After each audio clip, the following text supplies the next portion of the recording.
Dans cette vidéo, je vais voir si t'es un vrai speedcuber, et donc je vais te poser une série de questions sur le speedcubing, et à chaque question à laquelle tu réponds, tu gagnes un certain nombre de points.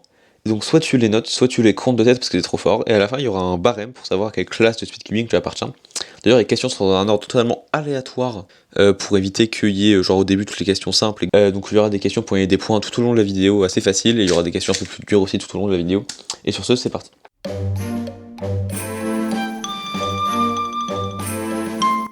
Pour commencer, une question qui est très simple. Et celui qui répond pas à cette question-là, combien y a-t-il de faces sur un Rubik's Cube?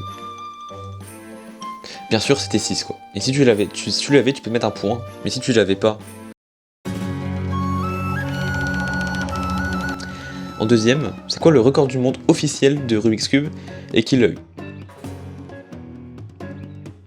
Donc au moment où j'écris cette vidéo, c'est 3,05 par Xuangzi Gang. Donc ça dit ça, c'est un point en plus pour le temps et un point en plus pour le prénom de la personne. Si le record du monde a changé entre temps, tu peux te mettre des points si t'es sûr de toi.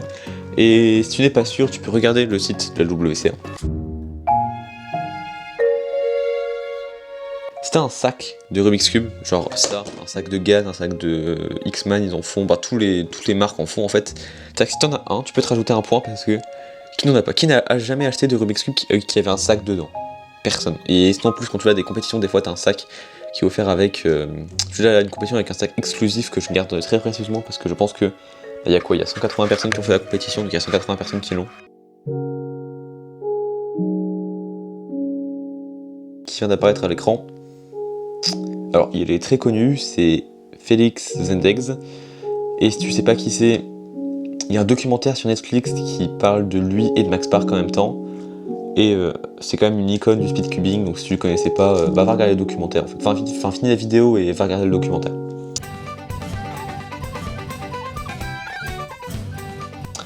Est-ce que tu sais résoudre un 2x2? Donc un 2x2, c'est un Rubik's Cube avec 2x2 comme ça, et je sais ça fait 4 2x2, mais c'était pas ça que je voulais dire. Et si tu sais résoudre ça, et bah tu te rajoutes un point. Mais si tu sais pas le résoudre, tu vas juste regarder des tutoriels sur YouTube. Il y a même un tutoriel sur YouTube qui dit comment résoudre un 2x2 en moins de 10 secondes. Je crois que c'est moi qui l'ai fait celui-là pour cette vidéo qui date d'il y a très longtemps, donc la qualité n'est pas la même. Je suis quasiment sûr qu'à l'époque j'attendais même pas qu'il fasse jour pour faire une vidéo, du coup je faisais de nuit en allumant la lumière et la lumière était moins naturelle. J'avais pas de micro, je parlais dans le micro de mon téléphone. Tu peux regarder cette vidéo si jamais tu veux progresser, parce que je pense que les infos que je disais dedans étaient vraiment bonnes et de qualité allemande. Est-ce que tu as déjà résolu un cube miroir? Donc ce que j'appelle un cube miroir, c'est ça. Voilà. Donc si la réponse est oui, et ben c'est très bien et tu peux te mettre un point. Si la réponse est non, et ben c'est juste comme un 3x3 classique, et si t'as juste pas de cube miroir, en vrai je comprends parce que c'est un cube, enfin tu l'as, mais c'est la dérivation la plus connue de 3x3.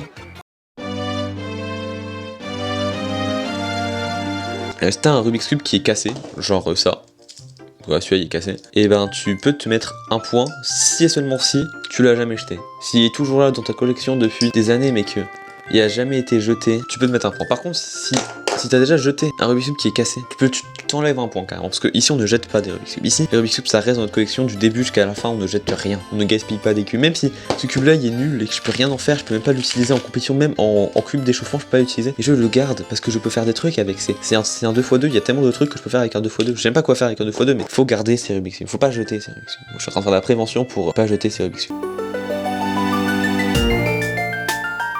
Est-ce que tu sais refaire un Rubik's Cube 4x4? Est-ce que tu sais résoudre donc ce Rubik's Cube? Alors, si tu sais le résoudre, c'est très bien. Et tu sais probablement résoudre du coup un 5x5, un 6x6, un 7x7. En soi, c'est la même chose. D'ailleurs, si tu sais le résoudre, mais que tu connais pas les algos de parité, ça compte pas. Hein.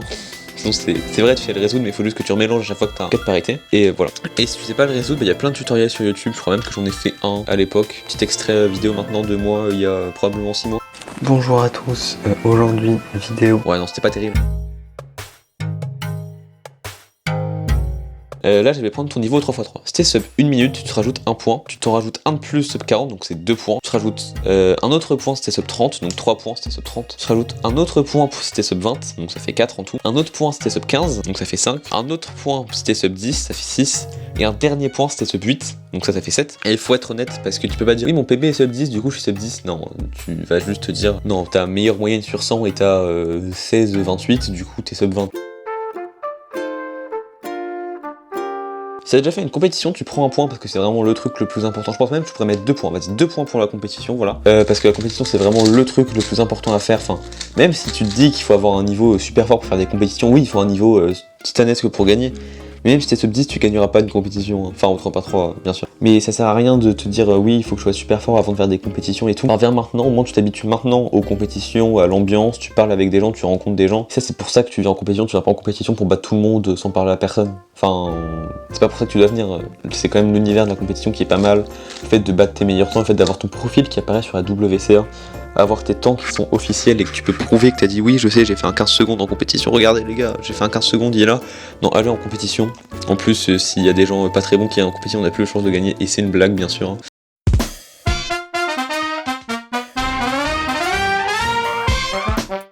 T'as déjà pris un plus 2 en compétition. Je sais pas si je dois te féliciter ou pas, mais c'est plus 1 point, d'accord. Et si t'as déjà pris un DNF parce que le timer s'est pas lancé, et bah c'est 1 point en plus. Et j'ai pris les deux sur le même round de 2 par 2, j'ai pris 2 plus, je crois que j'ai pris 2 plus 2 et un DNF. Je peux te dire que ma moyenne était catastrophique.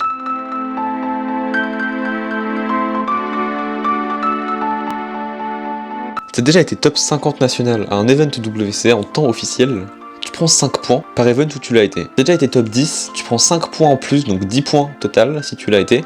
T'as déjà eu un record national de ton pays, c'est 5 points en plus par event où tu l'as été. C'est-à-dire que tu peux faire, c'est-à-dire que si t'as déjà été genre NR de 3 par 3, tu prends 15 points. Voilà. Qui a été national record de 3 par 3 ici? Peut-être peu de personnes, mais peut-être les Belges ils ont plus de chances d'y avoir été parce qu'il y a moins de personnes en Belgique. Si t'as déjà passé 1000 résolutions sur un event, sur une même session d'un chronomètre, genre CS Timer, Cube Rival sur mon téléphone ou n'importe lequel, tu peux te mettre 2 points. Et si t'as passé les 10 000, tu peux mettre encore, tu peux mettre 3 points en plus. Voilà. Si t'as 1000 résolutions sur ta session 7x7, tu peux te rajouter 25 points si tu veux, d'accord. Je veux une preuve par contre, donc tu rejoins mon Discord et tu l'envoies les 1000 7 par 7, la session des 1000 7 par 7, d'accord. Ça se trouve, il y a vraiment un gars qui va le faire, il va se mettre 25 points en plus. Ok, c'est qui lui? Et bah c'était Luc Garrett. Est-ce que tu sais c'est quoi le record du monde qu'il a eu? Non, bah c'était le record du monde à une main à l'OH et c'est le seul qu'il a eu en fait. Donc la moyenne à OH et d'ailleurs il l'a toujours je crois. Enfin à l'heure où j'écris cette vidéo bien sûr. J'ai oublié de le dire dans la vidéo initiale, mais du coup c'est 1 point par info, donc 1 point c'est-à-dire que c'était Luc Garrett et 1 point c'est-à-dire que c'était le record à une main sur ce bonne vidéo.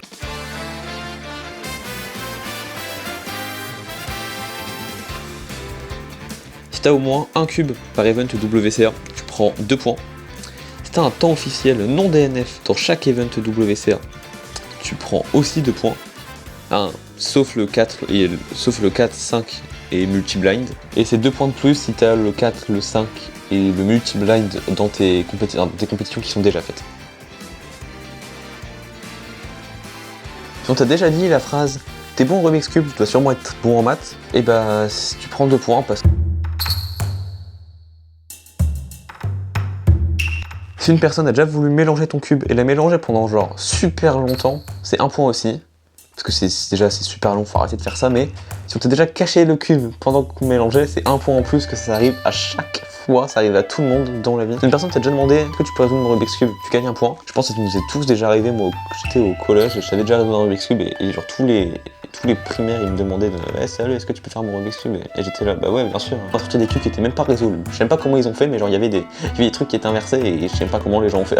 Si on t'a déjà tourné un coin sur le cube en se mélangeant, tu gagnes 1 point aussi. D'ailleurs, c'est l'histoire qui arrivait à ce cube-là. C'était quelqu'un, il m'a tourné un coin. En fait, comme mon cube était très serré, parce que je préfère les feelings avec des cubes assez serrés. Du coup, cette personne pixel s'est juste décollée parce qu'il y avait trop de tension quand il a tourné le coin. Et si on t'a déjà dit que tu devais sûrement avoir un bon doigté, c'est 2 points en plus. Et je me passe totalement de commentaires sur ça, mais voilà. Si tu as liké cette vidéo, tu te rajoutes 1 point. Parce que si dans ton esprit, il faut que les chaînes de speedcubing soient mieux référencées, c'est-à-dire que t'es un vrai speedcuber, non? Non, mais c'est pas juste une excuse pour faire de la pub.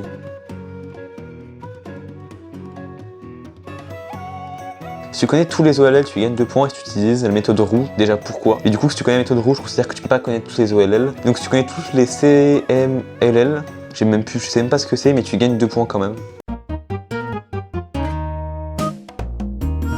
Voilà. Tu sais ce que c'est l'IO, donc tu gagnes 1 point gratuit et j'ai failli dire la définition juste là. tu as ce cube, ce Rubik's Cube. Il est magnifique, je suis d'accord, mais ça sert à rien. Mais tu te mets un point quand même, mais t'es un pilon en fait. Et tu te mets un point quand même, voilà. D'ailleurs, je balance. Tu prends un point pour chaque 10 cubes que tu as dans tes compétitions, donc je te laisse compter, perso j'en ai 61, donc 61 divisé par 10 ça fait 6, on prend pas le 1, parce que sinon ça va faire 6,1, tu vas avoir un score à virgule et c'est pas le but, et donc ça fait 6 points en plus pour moi, donc toi je te laisse compter, je pense qu'il y en a ici, ils vont prendre des 20 points en plus, et le barème va être un peu cassé, mais c'est pas grave. T'as déjà eu un last layer skip, donc pour ceux qui savent pas un last layer skip, c'est une fois que t'as fait tes 2 F2L, enfin en fait une fois que t'as fait tous tes F2L, la face est direct, la face plus le PLL est déjà fait, du coup t'as plus rien à faire. D'ailleurs pour la méthode rouge, je sais pas c'est quoi l'équivalent, mais si t'as déjà eu l'équivalent de ça, tu peux te rajouter 2 points aussi. Et si t'as déjà eu 2 PLL skip à la suite, c'est 1 point en plus, donc la proba de ça c'est 1 sur 4900, de souvenir. Et c'est sur cette question que s'achève ce questionnaire, et donc je vais pouvoir donner maintenant le barème. Donc, si tu as en dessous de 10 points, bon, tu viens de commencer, c'est pas grave, ça arrive. Voilà, tu peux progresser, t'as plein de trucs à apprendre, et tu viens probablement de te lancer dans l'univers du speedcubing, et tu regardes un peu mes vidéos, plus les vidéos d'autres gens, et tu découvriras plein de trucs, et tu pourras largement augmenter ton score pour la prochaine fois. Si tu as plus de 20 points, tu es un speedcuber moyen, ça se voit que tu as débuté il y a pour moi moins d'1 an quand même, mais en vrai voilà, ça va, tu t'améliores, tu progresses, et encore une fois en regardant des vidéos sur YouTube, en apprenant des trucs, ça va aller. Si t'as plus de 30 points, t'es un speedcuber ok, moyen plus je pense. Tu connais quand même déjà beaucoup de choses sur le speedcubing, t'as peut-être probablement déjà beaucoup de cubes dans ta collection. C'est très bien. Si t'as plus de 40 points, donc moi je suis à 41, donc j'ai plus de 40 points, t'es un speedcuber qui commence à devenir bon, commence à connaître beaucoup de trucs. T'as pas assez de record national de très bon temps pour vraiment passer à la suite d'un point de vue score, mais et voilà, très fort déjà, 40 points. Si t'as au-dessus de 50 points, ok, t'es un très bon speedcuber, t'es probablement très bien classé sur des events, mais tu peux encore faire mieux. Et si t'as au-dessus de 75 points, alors oui, il y a eu un gros gap, il y a eu 25 points d'écart entre les deux, mais si t'as plus de 75 points, t'as probablement déjà un NR ou des trucs pas lents, ou t'es très bien classé sur des events, et donc t'es très fort. Et si t'as au-dessus de 100 points, même Max Park est impressionné par toi, d'accord. Donc voilà, très fort, et sur ce c'est la fin de cette vidéo, j'espère que vous avez pris du plaisir à la regarder, bonne journée.